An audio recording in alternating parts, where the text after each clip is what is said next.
10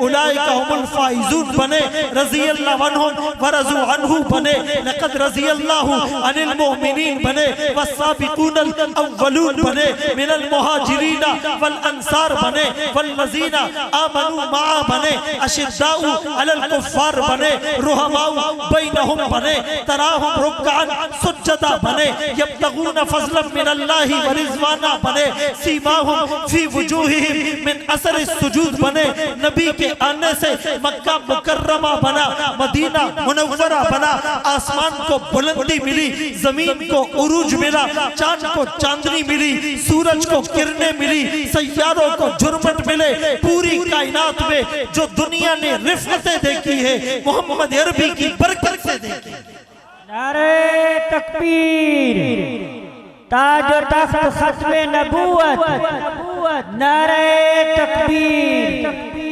इस कायनात में आका की इत्तिबा का जो हुक्म दिया गया, जुमला सुनिएगा, कुल इन कुंतुम तुहिब्बूनल्लाह फत्तबिऊनी।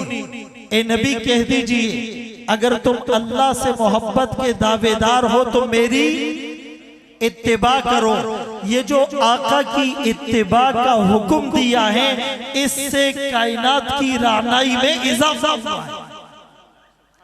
कायनात के हुस्न को चार चांद लगे हैं, लुत्फ दोबाला हुआ है, ये जो आका की इत्तिबा का हुक्म दिया है।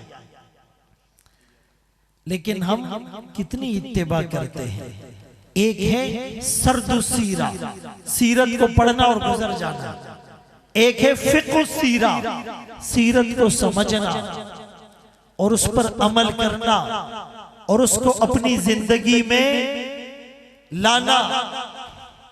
ये असल है मेरे दोस्तों। आज हम अपने आका और सहाबा का सही तारुफ नहीं करा सके तो दुनिया गुस्ताखी करती। पूरे वसूख से बात कह रहा हूं, अगर मुसअब बिन उमैर की तरह हम तारुफ कराते, आज कोई नबी की शान में गुस्ताखी न करता।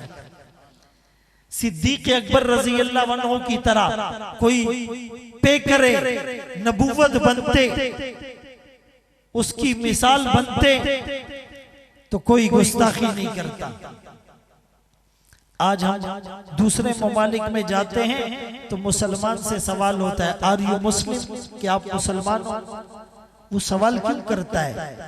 कहीं से भी ये मुसलमान लग रहा नहीं। सर के बाल, हेयर स्टाइल अंग्रेजों वाला, चेहरे पर सुन्नत नहीं, बदन पर सुन्नत लिबास नहीं, आंखों में हया का सुरमा नहीं, जबान पर कुरान की तिलावत नहीं, हाथ में तस्बीह नहीं, जेब में मिसवाक नहीं, सीने से लगा हुआ कुरान नहीं, मुआमलात साफ नहीं। एक नौजवान लड़के को एक काफिर लड़के के साथ खड़ा कर दो और पहले से हम दोनों को नहीं जानते, कोई फर्क कर सकता है मुसलमान कौन है काफिर कौन? एक नौजवान फैशनेबल मॉडर्न लड़की को एक काफिरा लड़की के साथ खड़ा कर दो, पहले से हम दोनों को नहीं जानते, कोई फर्क कर सकता है मुसलमान कौन है? मोहल्ले में दो शादियां, एक मुसलमान के घर, एक काफिर के घर में, हम पहले से दोनों को नहीं जानते। सच बताओ, कोई शादी देखकर फर्क कर सकता है ये मुसलमान की शादी है ये काफिर की? इकबाल ने इसीलिए तो कहा, शोर है हो गए दुनिया से मुसलमान नाबूद। हम ये कहते हैं थे भी कहीं मुस्लिम मौजूद, वज़ा में तुम हो नसारा तो तमद्दुन में हुनूद। ये मुसलमान है जिन्हें देख के शर्मा यहूद। मेरे मोहतरम दोस्तों, आज अबू बकर, उमर, उस्मान, अली नाम रखकर शराब नहीं पीते, जिना नहीं करते, कत्ल नहीं करते, रिश्वत नहीं लेते, सूद का लेन देन नहीं करते, मिलावट नहीं करते, झूठ नहीं बोलते, झूठी कस्में खाकर माल नहीं बेचते, ऐब छुपाकर माल नहीं बेचते। हमने तारुफ सही नहीं कराया। तारुफ सही होता तो गांधी ने, कांग्रेस के गांधी ने उस जमाने में इंडियन अखबार हरिजन को कहा था कि मैं आज अपने हुक्मरानों को, अपने मिनिस्टर्स को अगर मिसाल दे रहा हूं, अबू बकर उमर की दे रहा हूं कि उन जैसी खिलाफत किसी ने कायम नहीं की।